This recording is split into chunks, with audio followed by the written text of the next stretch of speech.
Do you ever start mixing and wonder, should I be using mix bus compression right now, or is it better to wait? So many people get confused about when to use it and why it even matters.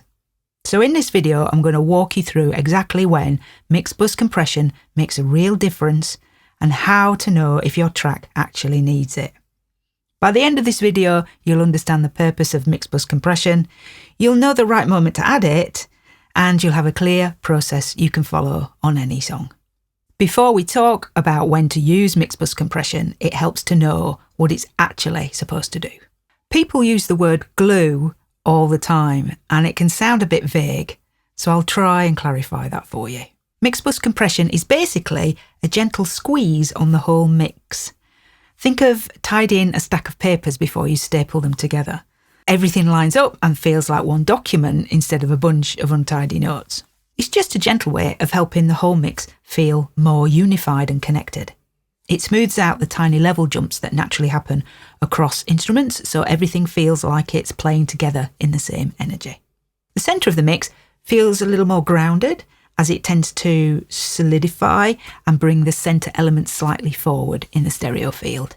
It should be an intentional process. Have a clear reason for using it. If you can clearly hear pumping or grabbing, it's either too heavy or the mix balance isn't quite right yet. Unless, of course, you're going for that effect on the mix. Think of it as a finishing touch that supports the music, not a fix for problems. With that picture in mind, let's get practical. There's one early decision that shapes everything that comes next, and it's the first thing I want you to try in your own mix. This video isn't about setting up a compressor. This video is about when to apply the compressor. Do you apply it at the start of the mix? Do you apply it a little bit later on in the mix, at the end of the mix? Or do you skip it altogether?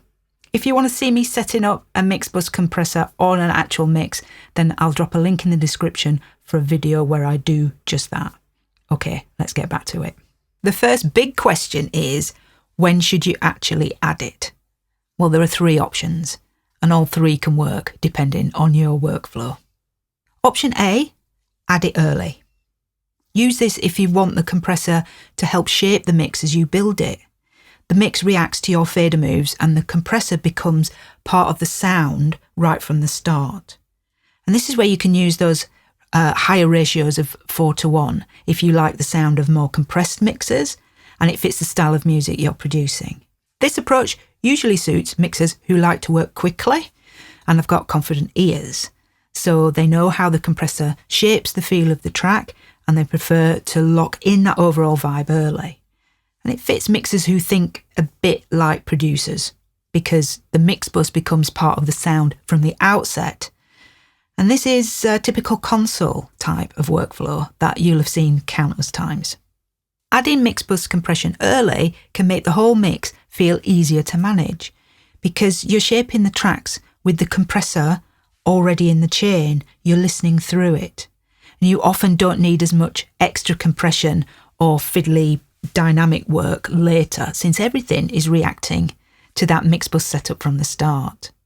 And that little squeeze can help rougher balancers feel a bit more connected, which some mixers find inspiring at the start. However, if you put mix bus compression on early, it becomes much harder to adjust later because any change in the compressor's settings can shift your balancers and the overall feel you've already built up in the mix.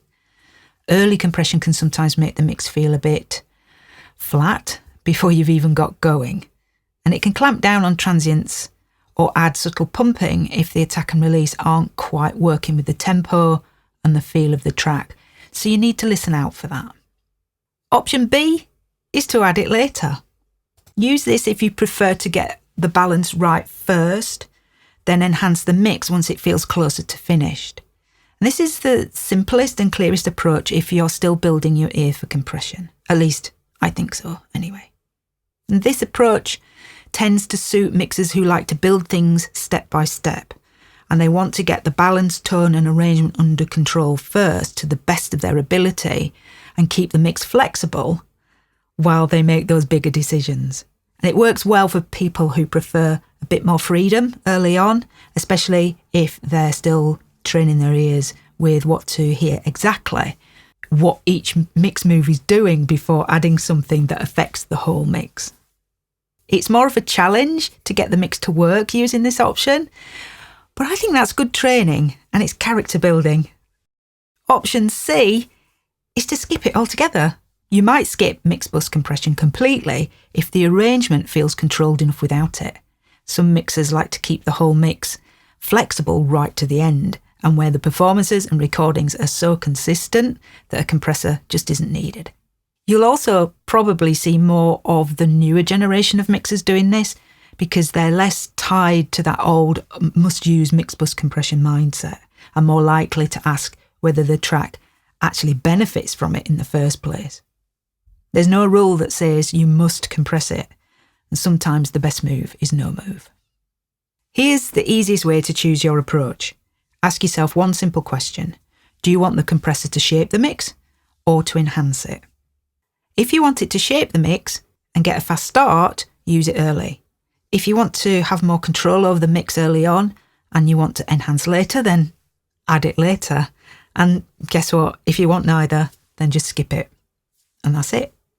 Step 2 is to start with a static mix before deciding.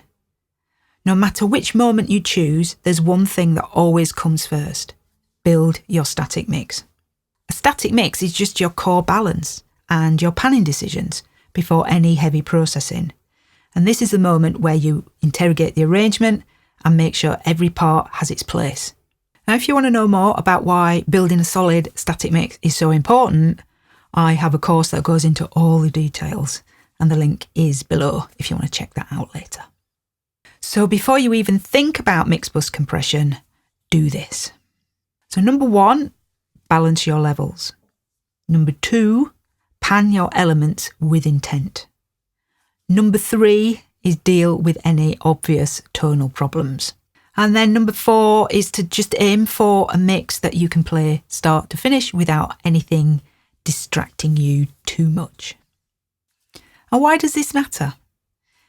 Because mix bus compression should enhance what is already there, not fix problems. If the balance is stable, compression can add that nice sense of glue and cohesion. So your decision of using mix bus compression should always come after you've built a solid foundation. Now let's talk about settings. You only need a very gentle hand here. A safe starting point for almost any mix is to choose a ratio of around 1.5 to 2 to 1. Leave the attack slow at around 10 to 30 milliseconds. Have your release around 100 milliseconds or auto if your compressor has it. And aim for just 1 or 2 dBs of gain reduction. And set your sidechain filter to around 60 to 80 Hz. These settings are light enough that you won't ruin anything, but strong enough to let you hear the effect. Now here's what to listen for.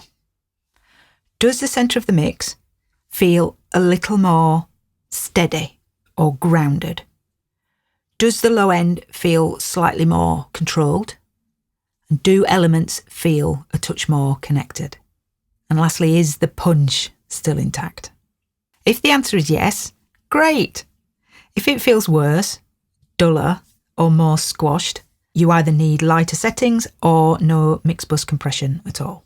So there's no right or wrong answer when it comes to when to apply mix bus compression. But I hope this video has given you some help with regard to how to decide where to apply it in your next mix.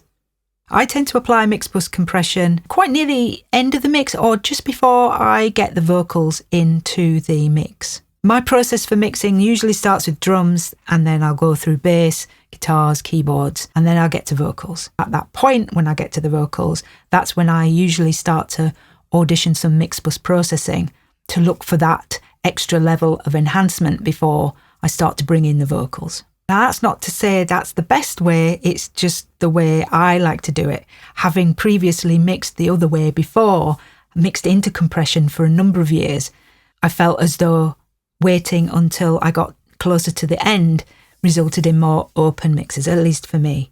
So I recommend you try both approaches and see which works best for you. If you find you're struggling to hear compression on the mix bus, then watch this video on screen now that shows you how to hear compression on the mix bus. I guide you through what to listen for as you change each compressor setting, so you can train your ears and get more confidence when you apply compression to your own mixers. That's all from me. Thanks for watching. Remember to like and subscribe, and I'll see you in the next video.